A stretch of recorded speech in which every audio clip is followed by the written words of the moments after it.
దాదాపుగా ఒక సంవత్సరంలో వైద్య ఆరోగ్య శాఖలో 14,000 మంది నియామకం స్వతంత్రం వచ్చిన నాటి నుంచి ఈ రోజు వరకు జరగలేదు అని చెప్పి నేను అధికారికంగా చెప్పదలుచుకున్నా. సంవత్సరం తిరిగే లోపల 14,000 నియామకాలు జరిగిన చరిత్ర ఏ రోజు కూడా లేదు.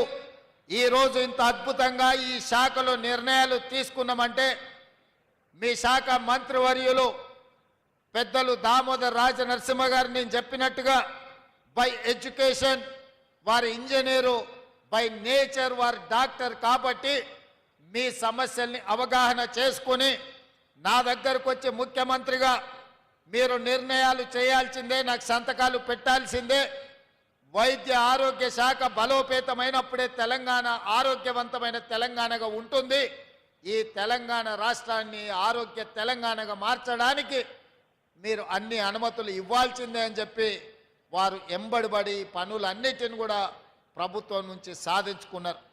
అక్కడ ఆర్థిక శాఖ అనుమతులు, ఇక్కడ ముఖ్యమంత్రి కార్యాలయ అనుమతులు తీసుకొని మీ కాలేజీలు కానీ గత ప్రభుత్వం జీవోల ద్వారా 8 మెడికల్ కాలేజీలను ఇచ్చి ఎలాంటి వసతులు ఏర్పాటు చేయకపోవడం వల్ల కేంద్ర ప్రభుత్వం డాక్టర్ల అడ్మిషన్లు చేయడానికి అభ్యంతరాలు పెడితే వారు ప్రత్యేకమైన శ్రద్ధ కనపరిచి కేంద్ర ప్రభుత్వంతో మాట్లాడి తన వైద్య శాఖలో ఉన్న అధికారులను అందరినీ కూడా సమన్వయం చేసుకొని ఈరోజు ఆ కాలేజీల అన్నిట్లలో అడ్మిషన్లు సాధించడం ద్వారా దేశంలోనే అత్యధికంగా డాక్టర్లను అందించే రాష్ట్రంగా తెలంగాణని తీర్చిదిద్దాలని వారు చేస్తున్న కృషిని ఈరోజు మీరందరూ చప్పట్ల ద్వారా వారిని అభినందించాల్సిన అవసరం ఉన్నది.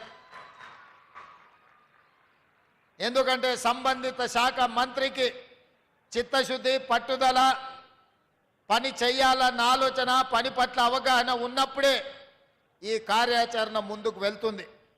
ఆ మంత్రి గారికి చిత్తశుద్ధి లోపించినా, అవగాహన లేకపోయినా తీసుకుంటున్న నిర్ణయాలు లోపభూయిష్టంగా ఉండే అవకాశం ఉంది. అందుకే ఈరోజు ఒక మంచి మంత్రిగా సమర్థవంతంగా ఈ శాఖను నిర్వహించడమే కాకుండా శాఖలో ఉన్న సిబ్బందిని అందరిని కూడా సమన్వయం చేసుకుంటూ వారు ముందుకు వెళ్తున్నారు. అందుకే ఈ వేదిక మీద నుంచి మీకు అందరికీ తెలుసు, 60 సంవత్సరాల ఆకాంక్ష, లక్షలాది మంది నిరుద్యోగ యువకులు ఉద్యమకారులుగా మారి వందలాది మంది ఆత్మ బలిదానాలు చేసుకొని తెలంగాణ రాష్ట్రాన్ని సాధించినాం. తెలంగాణ ఉద్యమంలో ప్రధానంగా ఆనాడు తెలంగాణ యువత నినదించింది తమ ఉద్యోగ నియామకాల కోసం. రాష్ట్రంలో ఖాళీలుగా ఉన్న ఉద్యోగ నియామకాలు, ఉమ్మడి రాష్ట్రంలో తెలంగాణకు అన్యాయం జరుగుతుందని చెప్పి తెలంగాణ యువత మొత్తం లక్షలాదిగా రోడ్ల మీదకి వచ్చి ఉద్యమ బాట పట్టి తెలంగాణ రాష్ట్రాన్ని సాధించుకున్నారు. మేమందరం ఆశించిన గత ప్రభుత్వం అధికారులకు వచ్చిన తర్వాత రాష్ట్ర ప్రభుత్వంలో ఉన్న అన్ని ఖాళీలను శాఖల వారీగా సమీక్షించి అన్ని శాఖలలో ప్రభుత్వ ఉద్యోగ ఖాళీలను భర్తీ చేస్తారని, కానీ 10 సంవత్సరాలల్లా భర్తీ చేయకపోను నోటిఫికేషన్లు ఇస్తే ప్రశ్నాపత్రాలు జిరాక్స్ సెంటర్లలో అమ్ముకునే పరిస్థితి. అది గ్రూప్ 1 కావచ్చు, గ్రూప్ 2 కావచ్చు, గ్రూప్ 3 కావచ్చు, గ్రూప్ 4 కావచ్చు, లేకపోతే టీచర్ల నియామకాలు కావచ్చు, పోలీస్ సిబ్బంది నియామకాలు కావచ్చు, పారామెడికల్ సిబ్బంది నియామకాలు కావచ్చు.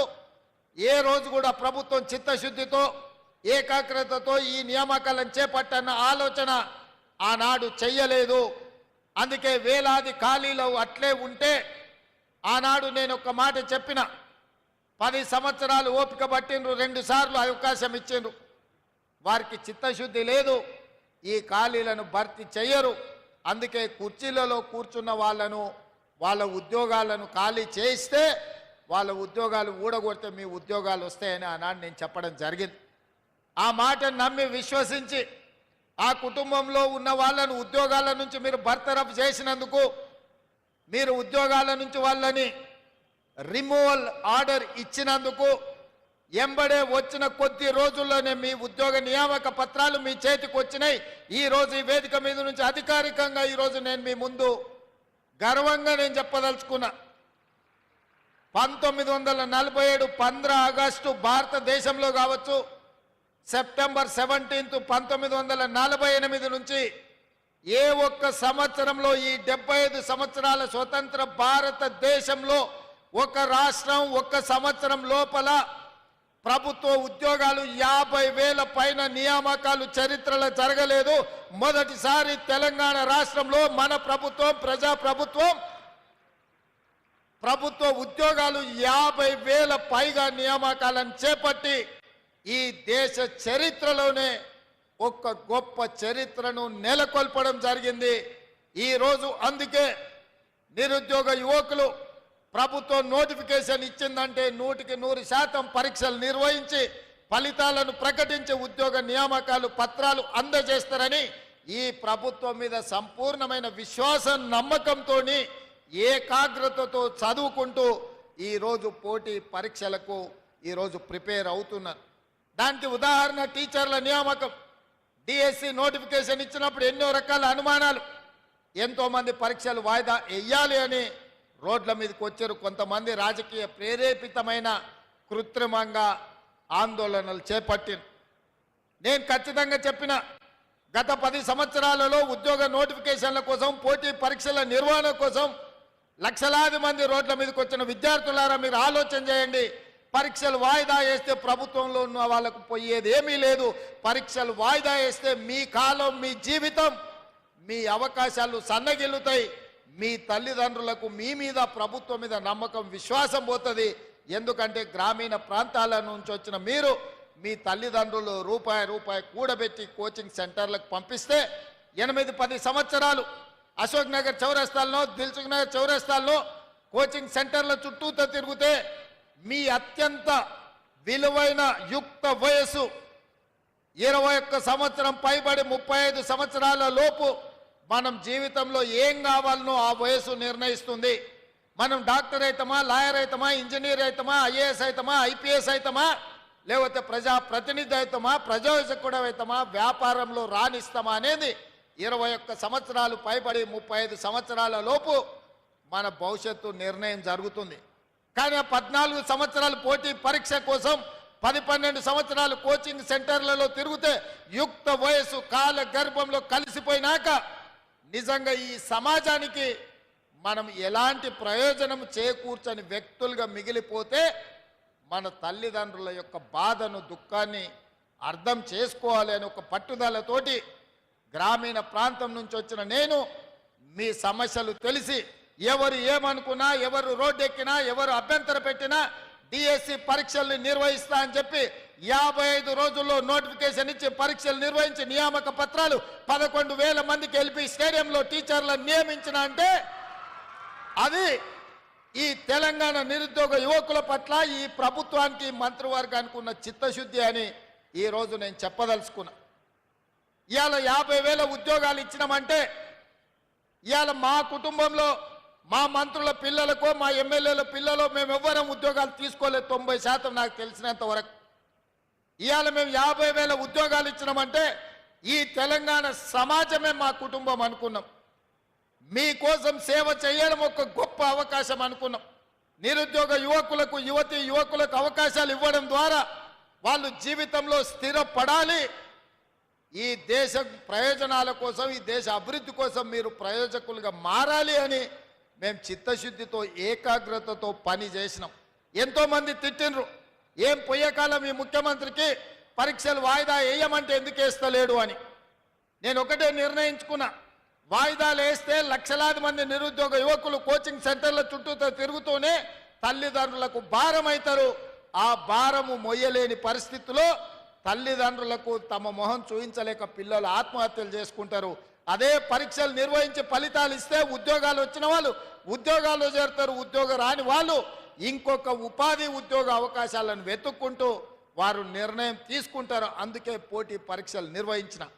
ఇదే కాదు, ఈరోజు గ్రూప్ 1 జరిగినప్పుడు కూడా గ్రూప్ 1 పరీక్షలు వాయిదాలు వేయాలని మన ప్రభుత్వం ఇచ్చిన జీవోలలో కోడిగుడ్డు మీద ఈకలు పీకినట్టు పీకాలని, తప్పులు పట్టాలని హైకోర్టు నుంచి సుప్రీంకోర్టు వరకు అన్ని దగ్గరలకు పోయినారు. ఎక్కడ కూడా వాళ్ళ వాదన కోర్టులు సమర్థించకపోను, తిరస్కరించి పరీక్షలు నిర్వహించమన్నారు. లక్షలాది మంది నిరుద్యోగ యువకులు గ్రూప్ 1 పరీక్షలకు ప్రిపేర్ అవుతుంటే పరీక్షలు నిర్వహించమని ధర్నాలు చేసిన వాళ్ళు పరీక్షలు వద్దు అని కృత్రిమమైన ధర్నా ఒక రాజకీయ పార్టీ ప్రేరేపించిన ధర్నా చేస్తే నథింగ్ డూయింగ్ అని గ్రూప్ 1 పరీక్షలు నిర్వహించడం, మెయిన్ ఎగ్జామ్స్ కూడా నిర్వహించడం.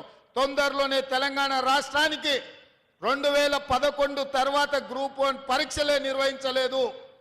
ఉమ్మడి రాష్ట్రంలో 2011లో గ్రూప్ 1 నియామకాలు జరిగితే ఇవాళ 2024కు వచ్చినాం. 13 సంవత్సరాల తెలంగాణ రాష్ట్రంలో గ్రూప్ 1 ఉద్యోగ అవకాశాలు నిరుద్యోగ యువకులకు రాలేదు.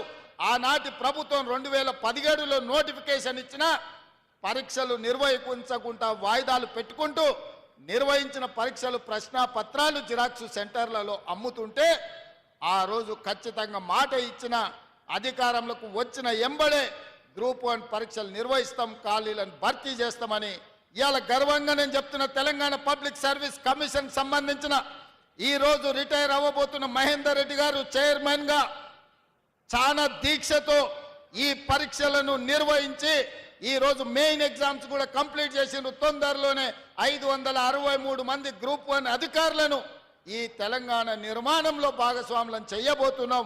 ఇవాళ ప్రక్షాళన చేసిన తెలంగాణ పబ్లిక్ సర్వీస్ కమిషన్ మా పనితనానికి ఒక గీటు రాయి, చిన్న ఆరోపణ లేకుండా ఈరోజు పబ్లిక్ సర్వీస్ కమిషన్ పనిచేస్తుంది. మహేందర్ రెడ్డి గారి స్థానంలో సర్వేల్ రెసిడెన్షియల్ నుంచి ఐఏఎస్ పొందిన అతి నిరుపేద కుటుంబం నుంచి వచ్చిన ఒక ఐఏఎస్ ఆఫీసర్ బుర్రా వెంకటేశంని 3.5 సంవత్సరాలు ఇంకా ఐఏఎస్ ఉన్నా అతన్ని ఈరోజు పబ్లిక్ సర్వీస్ కమిషన్ చైర్మన్గా ఎందుకు వేసిన అంటే ఈ పరీక్షలను చిత్తశుద్ధితో పారదర్శకంగా నిర్వహించాలని ఒక సీనియర్ ఐఏఎస్ ఆఫీసును ఇవాళ పబ్లిక్ సర్వీస్ కమిషన్ చైర్మన్ చేసిన. గతంలో ఐపీఎస్ డీజీపీ చేసిన అధికారిని వేస్తే ఈరోజు సీనియర్ ఐఏఎస్ అధికారిని వేసిన. మేము పొలిటికల్ రిహాబిలిటేషన్ సెంటర్గా మార్చదలుచుకోలే పబ్లిక్ సర్వీస్ కమిషన్ అంటే. పబ్లిక్ సర్వీస్ కమిషన్ అనేది ఒక ఉన్నతమైన సంస్థ, ఒక ఉన్నతమైన వ్యవస్థ. అక్కడ పనిచేసే వాళ్ళకు చిత్తశుద్ధి ఉండాలి, అవగాహన ఉండాలి, చదువు పట్ల శ్రద్ధ ఉండాలి. నియామకాలు చేపట్టే వాళ్ళను ఇవాళ వాళ్ళు పోటీ పరీక్షలకు ప్రశ్నపత్రాలు తయారు చేస్తే వాళ్ళకి చదువు ఉండాలి. గతంలో పబ్లిక్ సర్వీస్ కమిషన్ మెంబర్స్ ఎవరయ్యా అంటే ఆర్ఎంపీ డాక్టర్ను పెట్టినరయా. గ్రూప్ 1 ఎగ్జామ్ నిర్వహించేటోడు ఆర్ఎంపీ డాక్టరు, డిప్యూటీ తహసీల్దారు, ఇట్లాంటి వాళ్ళను పబ్లిక్ సర్వీస్ కమిషన్ మెంబర్స్గా గతంలో వేసారు.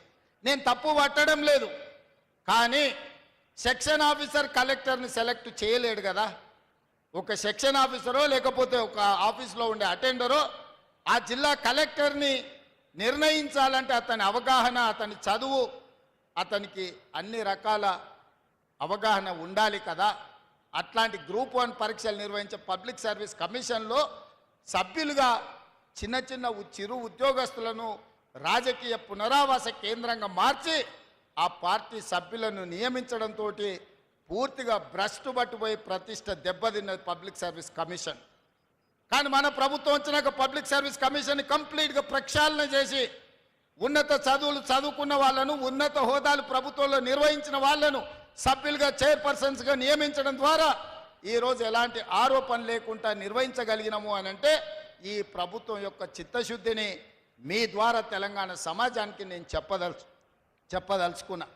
అదేవిధంగా యూనివర్సిటీలకు సంవత్సరాల కొద్ది వైస్ ఛాన్సలర్లు లేరు. మనం వచ్చిన తర్వాత 10 యూనివర్సిటీల వైస్ ఛాన్సలర్లను నియమించడమే కాకుండా ఇవాళ యూనివర్సిటీలలో ఉండే టీచింగ్, నాన్ టీచింగ్ వేకెన్సీలను అన్నిటిని కూడా ఇవాళ ఫిలప్ చేయాలని ఆ వైస్ ఛాన్సలర్స్కు మనం ఈరోజు ఆదేశాలు ఇవ్వడం జరిగింది.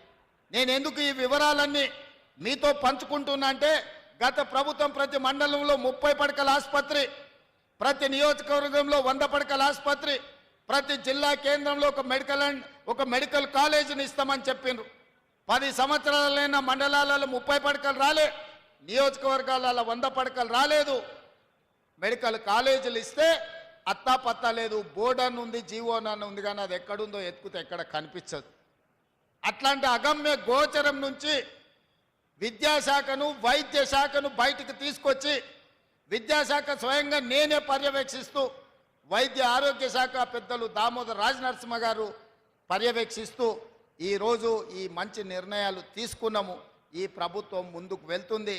పేదలకు సేవలు అందించాలన్న లక్ష్యంతో ఈరోజు మన ప్రభుత్వం నడుస్తున్నది. నేను ఈరోజు గుర్తు చేయదలుచుకున్నా. ప్రతివాడు ఈరోజు ఆరోగ్యశ్రీ గురించి, రాజీవ్ ఆరోగ్యశ్రీ గురించి మాట్లాడుతూ, ఆనాడు ప్రభుత్వ వైద్యానికి వెళ్తే పోయినవాడు పోయినట్టే మళ్ళీ వస్తాడో రాడు అని సినిమాల్లో పాటలు పెట్టి నువ్వు నేను రాను బిడ్డో సర్కారు దవాఖానకు అని. అట్లాంటి పరిస్థితుల్లో డాక్టర్ వైఎస్ రాజశేఖర రెడ్డి గారు రాజీవ్ ఆరోగ్యశ్రీ తీసుకొచ్చి అపోలో, యశోద లాంటి కార్పొరేటు ఆసుపత్రుల్లో శ్రీమంతులు చేయించుకునే వైద్యాన్ని 2005-06 సంవత్సరంలో 2 లక్షల రూపాయలు ఉచితంగా